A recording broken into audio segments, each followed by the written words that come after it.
नमस्कार सर। सत साहिब जी। सर क्या नाम है आपका? मेरा नाम है जी करमवीर दास। करमवीर जी आप कहाँ से हैं? मैं गांव बागपुर से जी, जिला जज्जर, हरियाणा से। सर संत रामपाल जी महाराज से कब जुड़े आप? मैं संत रामपाल जी महाराज से जी सन 2004 में कबीर प्रकट दिवस पर। सर संत रामपाल जी महाराज से नाम उपदेश लेने से पहले क्या आप कोई भक्ति साधना भी करते थे? जी हमको किसी भी पंथ से नहीं जुड़े थे। एक गांव में दादा दुनियाड़ा की मंडी थी जी, वहाँ पर मंगलवार को जोत लगाते थे, प्रसाद चढ़ाते थे जी। वैसे मैं गुड़गामा भी गया, हमारे पास बेरी देवी का मंदिर है, वहाँ भी धोख मारते थे जी। मेन मतलब हम किसी की पूजा नहीं करते थे जी। सर जी उनकी हमें भक्ति का उनका ज्ञान ही नहीं था। हम देवी की पूजा करते थे, कढ़ाई करते थे, लेकिन देवी का असली मंत्र का भी नहीं पता था। तो उनसे लाभ क्या होता? हमें कुछ भी नहीं जी। सर संत रामपाल जी महाराज से नाम दीक्षा लेने के बाद आपको क्या लाभ हुए? संत रामपाल जी महाराज से नाम लेने के बाद जी बहुत फ़ायदे हुए जी। पहला फायदा तो यही हुआ मेरे को कि मैं 2006 में जब करोथा कांड आर्य समाज ने किया, तो जी आर्य समाज जी मेरी परचून की दुकान थी, गांव में अकेला था और धूम्रपान की कोई चीज़ न रखने के कारण मैं गांव में प्रसिद्ध था। मेरे को यही बोलते थे भाई रामपाल की दुकान पर जाएंगे, तो गैल पढ़ लिए जी। मैंने जी नाम खंडित कर दिया तो एक ने मेरे पे गाल दी जी, और मैं बहुत तगड़ा बीमार हो गया।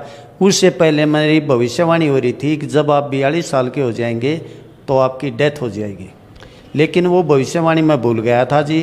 तो गाल गलने के बाद में मैं इतना बीमार पड़ गया जी, मेरे को पता ही नहीं मेरे साथ क्या हो रहा है। कहीं से भी दवाई लूँ जी, कोई भी दवाई असर नहीं करें। तो मैं एक दिन गुरुजी ने रात को 12 बजे जब काल कहते हैं कि ये तपस्या पर भूनता है, तो मेरे को महसूस हो रहा था जी, मेरे को मन बिल्कुल नंगा और तपस्या पर काल मेरे को भून रहा था। गुरुजी ने आकर मेरे हाथ पकड़ कर उठाया और कहा बेटे क्या कर रहे हो? क्या करूं गुरुजी कि मेरे साथ बंदर गैल पड़ लिए, इसलिए मैंने नाम खंडित कर दिया जी। गुरुजी ने कहा जी आपको पहले ही सूचित किया गया था कि 2006 में एक तूफान आएगा, लेकिन हम तुच्छ बुद्धि जीव उसको नहीं समझ सके जी। उसके बाद जी मैं मेडिकल में गया। मेडिकल में गुरुजी को मेरे साक्षात दर्शन होते रहे जी। जब जोतबत्ती करता तो गुरुजी जैसे आप मेरे सामने हैं ये है, तो ऐसे गुरुजी मेरे पास रहते और मैं गुरुजी से बातें करता रहता। तो घर वाले कहते इसके दिमाग में फ़र्क हो गया भाई, ये गर्म गोली खा गया, अरे कुछ ही बैंडता। गुरुजी ने मेरे को सतलोक दिखाया जी, तीनों लोगों का ज्ञान करवाया। मैं घर की सारी बात बताता रहा, लेकिन गुरुजी घर वालों ने मेरे पे विश्वास नहीं किया। बड़ा भाई तो ये कहता भाई इसके दिमाग में फ़र्क हो गया। जब मैंने कहा कि आपने गरीबदास की वाणी सुनी है, गरीबदास को भी बावला बता दिया था इस क्या कर ले इस दुनिया साणी को, तो मैं सच बोल रहा हूँ, लेकिन मेरे को विश्वास, मेरी बात पर विश्वास नहीं किया। जब मेरे को मेडिकल रोहतक में ले जाया गया तो मेरे कमर में पानी बता दिया जी। पहले दिन पानी निकालने लगे तो जी पानी नहीं निकला। गुरुजी संत रामपाल जी के दर्शन हुए, वो मेरे साथ में खड़े हो गए, मेरे टीचर के पास मैं पड़ा हुआ था। तो संत गुरु रामपाल जी महाराज ने से मैंने अरदास लगाई, गुरुजी ये मेरे कमर में पानी बताते हैं, पानी है नहीं। गुरुजी ने आदेश दिया, वो पानी तो कल भी नहीं था और आज भी नहीं निकला। माँ गुरुजी ये फिर मेरे को वैसे करते हैं, दर्द इतना होता कि धरती आसमान एक हो जाता। तो संत रामपाल जी महाराज ने मेरे को एक विधि बताई, मैं अपने आपे से, अपने शरीर से बाहर हो गया। अब भाई जब भी ये क्रिया करते हैं, ये अपना काम करते हैं, इनके कार्य में बाधा मत डालो, और जो करते हैं कर रहे हैं। जो आपकी बीमारी थी वो मैंने काट दी, अब तो ये अपनी क्रिया करने दो। अगले दिन जी फिर मेरे को पानी की चेकिंग के लिए गए। मैंने डॉक्टर से कहा माँ डॉक्टर साहब मेरी पर्ची पर लिख दो, मेरे कमरे में पानी नहीं है। डॉक्टर साहब ने भी मना कर दिया, लेकिन ये कहा भाई पानी तो है नहीं, लेकिन आप चेक करवाओगे तो मैं आपको लिखूँगा, वैसे नहीं लिखूँगा। फिर मेरे गुरुजी संत रामपाल जी द्वारा बताई विधि मेरे याद आई, मैंने कहा जी निकाल लो। बेंच पर लेट गया और गुरुजी के ने जो विधि बताई थी संत रामपाल जी महाराज ने, उस विधि का मैंने स्मरण किया। तो उन्होंने पानी निकाला, पानी निकला नहीं। मेरे को पता नहीं मेरे साथ क्या हो रहा है। तो जब वो कहे, बड़ा भाई था, छोटा लड़का था जी, तो वो कहने लगे चल भाई उठ। तो मैं हंस रहा था, तो वो कहने लगे भाई कल तो तू किल के मार के रो रहा था, आज तू हंस रहा है। मैंने उनको यही कहा आज मेरे पास कोई शक्ति थी मालिक मेरे साथ में खड़े थे, उन्होंने मेरे को ये दिया, मेरे को किसी प्रकार का भी कोई दर्द नहीं हुआ। अगले दिन जी मेरे को इसमें पीजीआई में रंगीन एक्सरा बोल दिया, टीबी बता दी। मैंने कहा जी मैंने आज तक केवल अन्न का नशा किया है, मैंने धूम्रपान कोई भी नहीं किया है, मेरे टीबी नहीं हो सकती। लेकिन डॉक्टर ने कहा अभी टीबी कमजोरी में हो सकती है। फिर गुरुजी के दर्शन हुए, संत रामपाल जी महाराज पल पल में मेरे साथ, मेरे को बिल्कुल साकार रूप में, जबकि समाज की नज़र में 2006 में गुरुजी जेल में थे, लेकिन मेरे पास, मेरे टीचर के पास ऐसे खड़े या मेरे परिवार का कोई सदस्य खड़ा। और गुरुजी के से मैंने अरदास लगाई, गुरुजी ये मेरे टीबी बताते हैं। गुरुजी कहने लगे भाई आपको कोई भी रोग नहीं है, जो रोग था वो काट दिया। लेकिन मैं कहने लगा गुरुजी मेरा एक्सरा उतरेगा और मेरा ये अब ये चेक करेंगे, तो गुरुजी ने साफ मना कर दिया। मैंने कहा गुरुजी आप मना कर रहे हैं, मेरी पर्ची अंदर जारी है और मेरा नाम आने वाला है अभी। संत रामपाल जी महाराज कहने लगे कि आपको मेरे पर भरोसा है? माँ जी हाँ पक्का भरोसा, तो मेरे पर विश्वास रखो, आपका एक्सरा नहीं उतरेगा।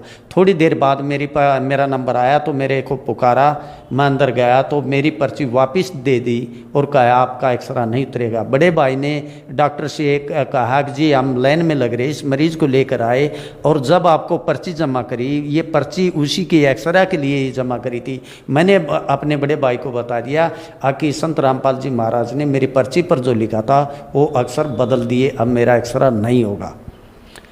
लेकिन वो विश्वास ही नहीं कर रहे थे, मेरे को किसी प्रकार की भी कोई दवाई वहाँ नहीं मिली। और गुरुजी ने मेरे को सामने जब मैंने अपनी धूप बत्ती करी तो गुरुजी मेरे संत रामपाल जी महाराज मेरे पास आते, मैं गुरुजी से 1-1.5 घंटा बातें करता रहता रोज़ और फिर आ जाता। तो गुरुजी ने कहा मैं भाई असली जो पक्का इलाज तो तुम्हारा नाम खंडित है, आश्रम में आओगे जब ही कटेगा। लेकिन मैंने घर वालों से कहा मेरे को बरवाड़ा आश्रम में ले चलो, गुरुजी बाहर आ चुके हैं और मेरा पक्का इलाज वहीं से होगा। अब तो उन्होंने अपनी पावर से, अपनी शक्ति से मेरे को ठीक किया, लेकिन परमानेंट इलाज, मेरी ज़िंदगी का इलाज तो वहीं से संत रामपाल जी महाराज से दोबारे नाम लूँगा, आशीर्वाद से ही पक्का इलाज होगा।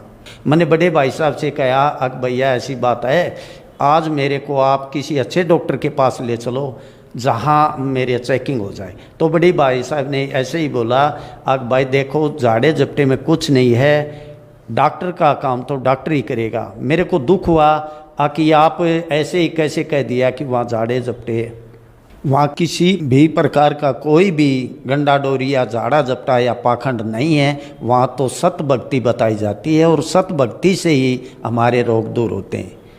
फिर भाई साहब ने कहा आप कौन से डॉक्टर? तो बेरी में एक बड़ा डॉक्टर था, उसके पास गए, उसने चेकिंग करते करते समय मेरी नाड़ी छूट जाती थी, तो उन्होंने कहा भाई जल्दी से जल्दी इसको पीजीआई रोहतक ले जाओ।